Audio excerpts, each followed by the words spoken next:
First phase of Indian nationalism. A very good morning students. Welcome to Ease with History class. आज हम first phase of Indian nationalism chapter को पढ़ेंगे। आइए video को start करते हैं।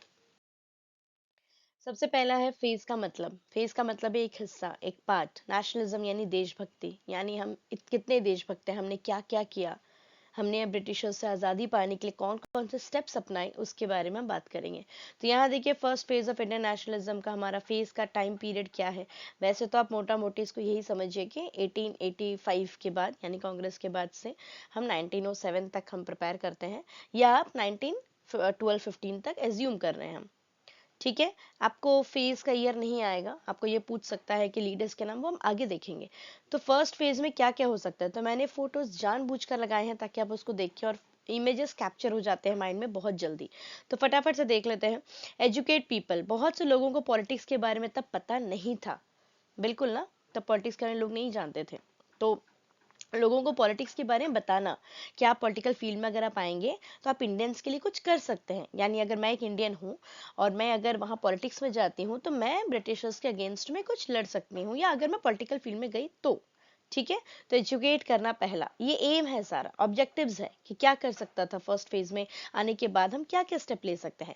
दूसरा मीटिंग्स, जाहिर सी बात है, अगर आप मीटिंग्स रखते हो, आप डिमांड्स अपने पास कराने के लिए मीटिंग्स रखते हो, तब क्या क्या करोगे, मीटिंग में इंडियंस के हित के बारे में बात करोगे, तो वो बहुत जरूरी था मीटिंग्स कराना। यहाँ देखिए एक छोटा सा मीटिंग का मैंने ऐसे फोटो डाला है। प्रेस, प्रेस का यूज, आज भी हम जानते हैं मीडिया कितनी ज्यादा इंपॉर्टेंट है। आप एक जगह से दूसरी जगह, अभी भी हम थ्रू प्रेस ही बात कर रहे हैं ना, ये तो मास मीडिया का एक जरिया है।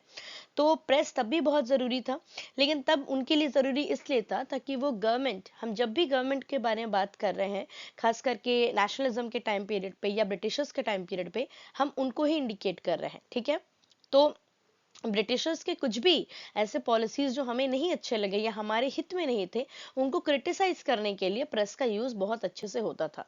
हो सकता है कि वो हम अखबार के थ्रू कर रहे हो, या हम रेडियो के थ्रू कर रहे हो, या हम मोर्चा लगा के कर रहे हो, कोई भी तरीके का हो सकता है जो बहुत से लोगों में पहुंचाया जा सके, उसको कहते हैं प्रेस। अखबार सबसे इंपॉर्टेंट है, वीकली जर्नल हो सकता है, किताब हो सकती है। पिटीशंस, पिटीशंस एक तरह का एप्लीकेशन होता है, आप सरकार को अपनी बात पहुंचाने के लिए कुछ लिख के दे रहे हैं कि भैया यहाँ पर पानी नहीं आ रहा है, मैं एग्जांपल दे रही हूँ, पानी नहीं आ रहा है, इसको हल कीजिए। तो मैंने एक पेपर में ये लिख के दे दिया सरकारी अफसर में ऑफिस में जाकर। तो ये मेरे सारे पॉइंट्स हो सकते हैं कि भाई मैंने क्यों स्टार्ट किया फर्स्ट फेज ऑफ नेशनलिज्म। तो भाई क्योंकि मुझे लोगों को एजुकेट भी करना है पॉलिटिक्स में। हमेशा रिवाइज कर लीजिए आप जो भी पढ़ रहे हैं, एजुकेट करना है पॉलिटिक्स में, क्योंकि लोग नहीं जानते कि फील्ड में आने के बाद हम चेंज कर सकते हैं। क्योंकि आम आदमी से ज्यादा अगर मुझे पता है कि मैंने पावर दिया है उसको, तो वो मेरे लिए कुछ अच्छा करेगा ना। सेकेंड, मीटिंग्स, मीटिंग्स रख के हम बातों को शेयर कर सकते हैं, डिस्कस कर सकते हैं। प्रेस का यूज बहुत जरूरी है, आज भी प्रेस बहुत इस्तेमाल होती है, हालांकि बहुत ज्यादा इस्तेमाल होती है। एंड फोर्थ पॉइंट है पिटीशंस देना, पिटीशंस अपनी अर्जी रखना। ठीक है, तो ये आपके ऑब्जेक्टिव्स हो गए। तो आप इसको फोटोज देखकर आप समझ जाइए, फोटोज को माइंड में फ्रेम कर लीजिए। आइए आगे देखते हैं मेथड्स ऑब्जेक्टिव्स और क्या हो सकते हैं। अगेन यहाँ पे मैंने एक न्यूज़पेपर का नाम मतलब डाल दिया है, एक क्लिप डाल दिया, इंडिया करके न्यूज़पेपर उन दोनों हुआ करती थी। तो ये भी देख लीजिए, ये ऑफ कोर्स इंडिया की नहीं है, न्यूज़पेपर इंडिया में नहीं थी तब। और प्रेस का यहाँ पे इस्तेमाल, जस्ट फोटो दिया है ताकि आप समझ सके। मीटिंग्स का इस्तेमाल, यानी अगर आपको क्वेश्चन में आता है कि क्या मेथड्स ऑब्जेक्टिव्स हो सकते थे, तो माइंड में यही रखिएगा कि अगर आप एक आम आदमी होते ड्यूरिंग दैट पीरियड, तो आप क्या करते, आपके पास जो चीज़ आप उसको यूज करते, आपके पास अखबार है तो आप उसमें अपनी बातें लिख के शेयर करते। अगर आपको कोई जर्नल लिख सकते हैं, कोई जर्नल यानी एक पन्ना में लिख के दे सकते हैं, पिटीशन दे सकते हैं, मीटिंग्स करा सकते हैं, तो आप वो सब करते। ठीक है, आइए आगे देखते हैं। कुछ इंपॉर्टेंट लोग थे उस टाइम पर, चैप्टर काफी छोटा है इसलिए मैं शॉर्ट में बता रही हूँ बहुत सारे कट भी गए हैं। कुछ इंपॉर्टेंट लोग थे उस टाइम पर, दादा भाई नारोजी, इनको कौन नहीं जानता। तो इनका स्पेलिंग देख लीजिएगा, हालांकि आई डोंट थिंक स्पेलिंग में मार्क्स कटते हैं, बट स्टिल यहाँ पे ओ लगेगा। तो दादा भाई नारोजी देखिए महाराष्ट्र में जन्म लिए हुए पर्सन, एक पारसी पर्सन, और इनको इंडिया अनऑफिशियल एम्बेसडर कहा जाता है। कई बार क्वेश्चन आता है, इनफैक्ट कम्पिटिटिव एग्जाम में भी ये क्वेश्चन आता है, who is known as India's unofficial ambassador. Okay, तो अनऑफिशियल एम्बेसडर होगा ये, तो यहाँ पे अन लिखना है। तो याद रखिए, इंडियाज अनऑफिशियल एम्बेसडर किनको कहा जाता है भाई, तो दादा भाई नारोजी को कहा जाता है। बहुत ज्यादा जरूरी है। ऐसा क्यों कहा जाता है? क्योंकि ऑफिशियली नहीं थे ये तब, ठीक है। ये 1860s की बात है, मैं एग्जैक्ट ईयर नहीं बता रही हूँ, नहीं आएगा, लेकिन 1860s की बात है। मतलब 60s से टाइम पीरियड खींच लीजिए 90s के अंदर में, उसके बीच का कुछ टाइम पीरियड है जिसमें ये इंग्लैंड में थे, ठीक है, यानी लंदन में थे, वहाँ हाउस ऑफ कॉमन्स में थे, और वहां से वो एक लीडर थे, पॉलिटिकल लीडर थे, ठीक है, मेंबर थे वहां पर। तो जब आप कहीं के मेंबर हो जाएंगे और आप अनऑफिशियल हैं, मतलब आप ब्रिटिशर्स तो हमारी एरिया में आके रूल कर रहे हैं ना, और हम उनके एरिया में जा चुके हैं, और हम अकेले हैं, मतलब मैं अकेली हूँ वहां पे जाके बैठी हूँ एज अ मेंबर, और मैं ब्रिटिशर्स के ही अगेंस्ट में लड़ रही हूँ, उन्हीं को बोल रही हूँ कि आपके लोग मेरे इंडिया में जाकर हल्ला मचा रहे हैं, what's ever the page may be, जो भी है उस टर्न का सिनेरियो था। तो याद रखिए, क्वेश्चन अगर आएगा India's unofficial ambassador to England, तो दादा भाई नारोजी, यानी अनऑफिशियल वर्ड क्यों बोला गया है? क्योंकि वहीं पे बैठकर इंडिया के हित के लिए लड़ रहे हैं ऑलमोस्ट, ठीक है, पिटिशंस के थ्रू, नॉट कि वायलेंट होकर। उसके बाद दादा भाई नौरोजी का और एक किस्सा आता है। ये 3 बार प्रेसिडेंट रह चुके हैं कांग्रेस के। अगर आपको याद है, लास्ट वीडियो में मैंने बोला था 1885 में कांग्रेस की शुरुआत होती है ए ओ ह्यूम के द्वारा, एलन ऑक्टेवियन ह्यूम के द्वारा। वो एक ब्रिटिशर थे, इंडियन नहीं थे, बट फर्स्ट प्रेसिडेंट जो उनके थे वो है इंडियन, WC बैनर्जी, योमेश चंद्र बैनर्जी। उसी हिसाब से दादा भाई नौरोजी 3 बार प्रेसिडेंट बनते हैं। अगर किसी को याद हो तो कमेंट पे मुझे बताइएगा, बहुत जरूरी है याद रखना कि इनका टाइम पीरियड कौन सा है, या फिर 1906 के टाइम पर कौन था प्रेसिडेंट जब स्वराज वर्ड को इजाद किया गया था, थ्रू दिस पर्सन, ठीक है, इन्होंने ही किया था। Poverty and British rule in India, ये बुक है जो दादा भाई नारोजी ने लिखी है। इंडियाज अनऑफिशियल एम्बेसडर दादा भाई नारोजी। ड्रेन थ्योरी दादा भाई नारोजी, आप याद कर सकते हैं, डी से ड्रेन, डी से दादा भाई, ओके, ठीक है, PDDP व्हाट्सएवर, आपको जैसे भी याद होता है याद रखना है। Grand old man of India भी इनको दिया गया है, एक उनको ये एड्रेस किया जाता है, एक उनको ये से कि आप भाई grand old man of India भी हैं, ठीक है। और ड्रेन थ्योरी क्या होता है? इंडिया से बहुत सारे पैसे ब्रिटिशर्स लूट रहे थे ऑलमोस्ट, कुछ कुछ नाम लगाकर, ये इसका रेवेन्यू है, इसका कट है, व्हाट्सएवर, इस तरह से पैसे ड्रेन की तरह बहे जा रहे थे। तो दादा भाई नौरोजी को रियलाइज होता है कि इतने पैसे जो अर्न किए जा रहे हैं ये ड्रेन की तरह जा रहे हैं। कौन लेके जा रहे हैं? ब्रिटिशर लेके जा रहा है। तो उन्होंने डाला था ड्रेन थियरी, ओके। आइए आगे देखते हैं। सुरेंद्र नाथ बैनर्जी, ये और एक पर्सन है बंगाल के। तो इन्होंने क्या क्या स्टार्ट किया है भाई, ये सब इंपॉर्टेंट लीडर्स के बारे में हम पढ़ रहे हैं। ये एक इंडियन एसोसिएशन स्टार्ट किए थे, यहाँ पर देखिए इंडियन एसोसिएशन, ये ग्रुप है बहुत सारे लोगों का, ठीक है। तो क्या दादा भाई नौरोजी ने कुछ स्टार्ट नहीं किया? जी उन्होंने भी किया है, लेकिन आप जितना इम्पोर्टेंट है उनके बारे में मैंने उनको आपको बताया है। इंडियन एसोसिएशन बाय सुरेंद्र नाथ बैनर्जी, आप SI के थ्रू याद कर लीजिए, एस से सुरेंद्र नाथ बैनर्जी, आई से Indian association.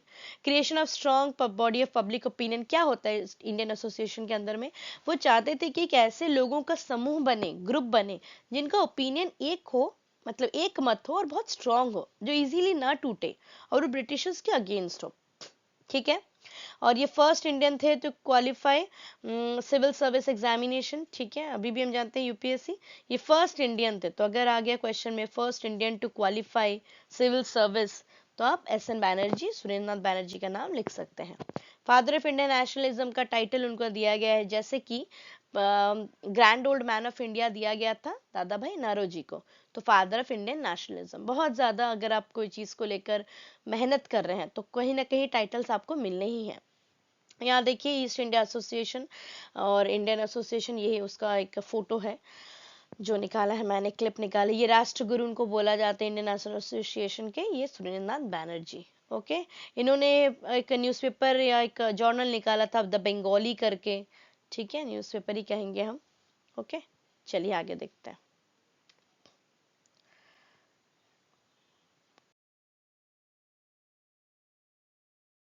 Gopal Krishna Gokhale, GK Gokhale, ये हम याद रख सकते हैं, GK गोखले। 1905 में इन्होंने सर्वेंट्स ऑफ इंडिया सोसाइटी, ये बहुत जरूरी है, आ सकता है एग्जाम में कि सर्वेंट्स ऑफ इंडिया सोसाइटी किसने स्टार्ट किया है, तो आप GS करके याद कर लीजिए। G से गोपाल, S से सर्वेंट, सर्वेंट किसी सर्वेंट का नाम आप ऐसे याद कर लीजिए, मतलब विद ड्यू रिस्पेक्ट, ऐसे करके आप याद रख सकते हैं। इन्होंने रिक्वेस्ट किया था भाई ब्रिटिशर्स को कि भाई सॉल्ट ड्यूटी आप कम कर दो। ड्यूटी मतलब यहाँ पे वो रोजाना वाली ड्यूटी नहीं है, ड्यूटी मतलब होता है एक तरह का टैक्स, पैसा आप जो पे कर रहे हो। तो इन्होंने कहा था जो सॉल्ट आप ये कर रहे हो, ला रहे हो, उसका जो उस पे जो ड्यूटी आप लगाते हो उसको थोड़ा सा कम कर दो, वरना लोगों को खरीदने में मुश्किल होती है। जैसे अभी हम जो भी सामान खरीदते हैं उसमें टैक्स ऑलरेडी इंक्लूडेड रहता है, ठीक है, उसमें लिखा रहेगा ब्रैकेट में। आप कभी कोई सामान खरीदे तो उसके पीछे देखिए पैकेट में लिखा रहता है ब्रैकेट के अंदर inclusive dot of all taxes, ठीक है, INCLU करके डॉट रहेगा ऑफ ऑल टैक्सेस। तो उसमें टैक्स मिला हुआ रहता है, यानी आप सोचिए 10 रुपए का खरीद रहे हैं तो शायद वो 8 रुपए का होगा या 9 रुपए का होगा, और कुछ में अलग से टैक्स लिखा रहता है। तो जो भी हो, तो सॉल्ट के ऊपर आप टैक्स थोड़ा कम कीजिए ताकि लोग खरीद सकें। टोल टैक्स को भी कम कीजिए। टोल तो मुझे बताने की जरूरत नहीं है कि आप कहाँ से कहीं जा रहे हो, ट्रैवल कर रहे हो, तो आप रास्ते में जो टोल फी आप देते हो, दैट इज टोल टैक्स, उसको भी कम कीजिए। एजुकेशन कंपलसरी कीजिए, बिल्कुल करना है। ऊपर से प्राइमरी 1 से 5वीं क्लास तक का तो भाई प्राइमरी एजुकेशन कंपलसरी होना चाहिए। उससे ज्यादा लैंड रेवेन्यू कम कर दीजिए। लोग से जो आप पैसे ले रहे हो, अगर 50% ले रहे हो उसको कम कर दो भाई, उनको ज्यादा लेने दो, उनको 80% रखने दो, आप 20% लो, एग्जाम्पल। तो उसको भी कम कीजिए। जो कम वाले हैं उसको याद कर लेंगे साइमल्टेनियसली ना, salt duty, toll tax, land revenue. और गांधी जी के पॉलिटिकल गुरु हैं भाई, गांधी जी को ये थोड़ा सा मेंटोर कर रहे थे, मतलब मेंटोरशिप कर रहे थे GK गोखले गांधी जी को, तो इसीलिए गांधी जी उनको अपने पॉलिटिकल गुरु बताते हैं। कि मतलब होता है ना, आपको कोई अगर आइडिया दिया, वो आइडिया उस टाइम पे काम कर गया, आपको पता चल गया, आप इस पर्सन को ऐसे देखते हो कि the person can help me, मुझे मदद कर सकते हैं, तो ये पॉलिटिकल गुरु, ठीक है। तो अगर क्वेश्चन में आया who was the political Guru of Gandhi ji, तो गोपाल कृष्ण गोखले। देखिए दोनों का नाम जी से आएगा, मतलब याद करने के लिए बता रही हूँ, जी से गांधी जी से गोपाल कृष्ण गोखले। आइए आगे देखते हैं कुछ क्वेश्चन से। देखिए, who is the author of poverty and British rule in India, ये अभी हमने पढ़ा पोवर्टी को लेकर, दादा भाई नारोजी, ठीक है ना। पैसे ड्रेन की तरह जा रही है। पोवर्टी मतलब होता है गरीबी, तो गरीब आप कब होंगे, जब पैसे चले जाएंगे ना। First Indian to pass Indian civil service, ये अभी मैंने बोला, सिविल सर्विस परीक्षा पास कर गया। कौन कर गया, सुरेंद्र नाथ बैनर्जी ने कर दिया। गोपाल कृष्ण गोखले क्या क्या चीज को सपोर्ट किया भैया, तो हमने 3-4 पढ़े ना, टोल टैक्स कम कर दो, ये वो आपको याद रखना है। इंडिया ऑन ऑफिशियल एम्बेसडर किनको कहते हैं भाई, तो ये भी आपको पता ही होना चाहिए, कहाँ गए, हाँ, तो ये आप याद रखिएगा। और कुछ है, देखते हैं। ओके, एक मैंने मैप लगा दिया है ताकि आप थोड़ा ज्योग्राफी भी ध्यान में रखते जाएं। ये देखिए वर्ल्ड का सबसे बड़ा देश एरिया वाइज रशिया, याद रखिए ये कजाकिस्तान है। ये है आपका कैस्पियन सी, मैं तो इसको हमेशा ई के तरह है सोचकर याद रखती हूँ, तो आसान रहता है। तो ये पूरा तो नहीं है लेकिन हाँ इसको याद कर सकते हैं। कैस्पियन सी, ये सी नहीं है, ये लेक है, ठीक है, ये एक लेक है, समंदर नहीं है। और ये जो आपका है ये एरल सी है, छोटा सा, काफी हद तक सूख चुका है लेकिन है फिर भी एरल सी। ये अगेन ये सी नहीं है, ये लेक है। और हम इधर आते हैं तो ये टर्की है, देखिए ओके। और क्या है, ये हमारा प्यारा इंडिया, और ये है श्रीलंका। और बीच में जो इंडिया और श्रीलंका को अलग कर रहा है वो है पाक स्ट्रेट, PALK, पाक स्ट्रेट। स्ट्रेट क्या होता है, स्ट्रेट पानी का ऐसा एक बॉडी होता है जो दो जमीन को अलग करता है। तो जो दो जमीन को अलग कर रहा है वो पानी के बॉडी को हम स्ट्रेट बोलते हैं, STRAIT। लेकिन अगर वहीं पर एक जमीन का टुकड़ा है जो दो पानी को अलग कर रहा है और जमीन को मिला रहा है, मैं वापस से बोल रही हूँ, अगर एक जमीन का टुकड़ा है जो दो जमीनों को मिला रहा है और पानियों को अलग कर रहा है, उसको बोलते हैं इस्थमस, ठीक है ना, इस्थमस। ये देखिए यहाँ पे, ये देखिए इस्थमस ऑफ पनामा। ये देखिए ये एक छोटा सा जमीन का हिस्सा है ना, ये दो बड़े बड़े बॉडीज को मिला रहा है लेकिन दो पानी को अलग कर रहा है। देखिए इधर नॉर्थ अटलांटिक, इधर साउथ पैसिफिक, अलग कर रहा है ना, तो इसको हम बोलेंगे इस्थमस, इसलिए इसका नाम भी इस्थमस ऑफ पनामा, ठीक है। जिसने ज्योग्राफी देखी होगी तो आइडिया होगा। यहाँ ऑस्ट्रेलिया है, ये एक ऐसा देश है जो एक कॉन्टिनेंट भी है एक आइलैंड भी है, ठीक है, ऑस्ट्रेलिया। चलिए यहाँ तक अभी यही रखते हैं, बाकी चैप्टर काफ़ी छोटा था, काफ़ी रिड्यूस्ड भी था। अब कुछ एग्जाम्स के डेट शीट्स भी आई थिंक CBSE ने तो निकाल भी दिया है कि उनके एग्जाम्स हाल ही में होने वाले हैं। तो जो भी हो, आपके जो भी डाउट्स हो, अगर आप अभी वीडियो देख रहे हैं, जो भी डाउट्स हो तो उसको आप क्लियर कर लीजिए, पूछ लीजिएगा।